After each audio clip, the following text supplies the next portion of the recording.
À l'espace de 7 ans, un duo arrive à se faire connaître, à ramasser des trophées et à réaliser ce qu'aucun groupe musical n'a réussi à réaliser dans l'histoire de la musique urbaine de leur pays. À travers un mélange de rap, rumba et un peu de folklore. Deux jeunes qui sortent du ghetto arrivent à se différencier aux autres artistes en racontant que subissent 75% de la population. Ce groupe s'appelait MPR. Bienvenue sur ma chaîne. Tout commence en 2015 lorsque deux jeunes décident de former un duo au nom de RB qui signifie Résistance Bantou. Rien qu'à travers ce nom, on comprend déjà le message qu'ils veulent faire passer. Deux âmes qui se complètent. L'un, un rappeur hors du commun, surnommé Zozo Machine. Son surnom dit tout. Quand il rappe, on dirait pas un être humain, mais il arrive à faire sortir de l'émotion dans des couplets aussi durs que du métal. L'autre, un chanteur accompli, avec des refrains hors du commun, surnommé Yuma Dash. Yuma, peut-être à cause de la douceur qu'il apporte dans ses couplets. En ce temps-là, personne n'arrive à deviner le talent extraordinaire qui se cache derrière ce duo.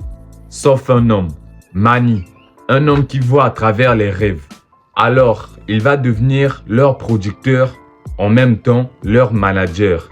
Et il va ouvrir un label, une petite structure de rien du tout.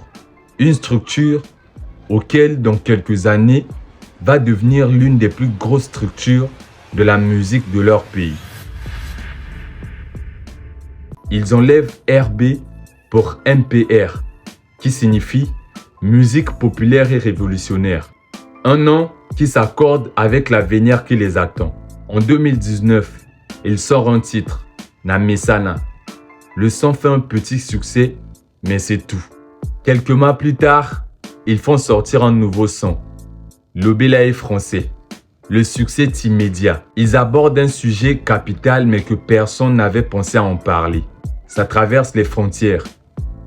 Mais certains pensent qu'après ce succès, ils repartiront aussi vite qu'ils sont venus. Mais ils se trompent, puisque quelques mois plus tard, ils lancent encore un nouveau son, Dollar.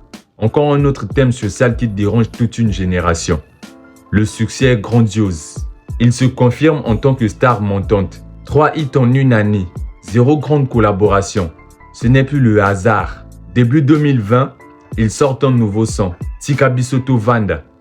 Les 4 titres que je viens de citer sont classés dans leur EP, intitulé Bienvenue au Zaïre. En 2021, ils annoncent une mixtape. Tout le monde s'attend à ce qu'il y ait des hits. 3 sons seulement. Ninito Salité, Malembe, SM. Ces 3 sons sont des hits. Ils sont propulsés au sommet de la musique urbaine de leur pays. Mais pour eux, ça ne fait que commencer. En juillet 2022, ils lancent leur EP, intitulé Seseko. Un mélange de rap, rumba et de musique folklore. Un style unique. À l'intérieur, ils collaborent avec des stars très connues. Kalash Criminel, Youssoupha et Leto. En 7 ans de carrière, ils obtiennent plusieurs trophées et récompenses, parmi lesquels on peut y trouver Prix Lokumu, dédié au meilleur groupe ou duo, et le Prix Lokumu pour la meilleure chanson urbaine, grâce à leur titre Ninito Salité, le 11 décembre 2021. Et ils sont nominés aux Trace Awards, nomination pour le meilleur groupe africain, en 2023. Le Canal d'Or RDC catégorie meilleur groupe urbain, le 24 août 2026. Là, ce n'était que la partie grandiose du groupe MPR. Alors, dans la deuxième partie, on parlera de leur échec, contradiction ou séparation. Et si tu ne veux rien rater, je te demande de t'abonner pour me donner plus de force, de liker et de laisser un commentaire. Bye.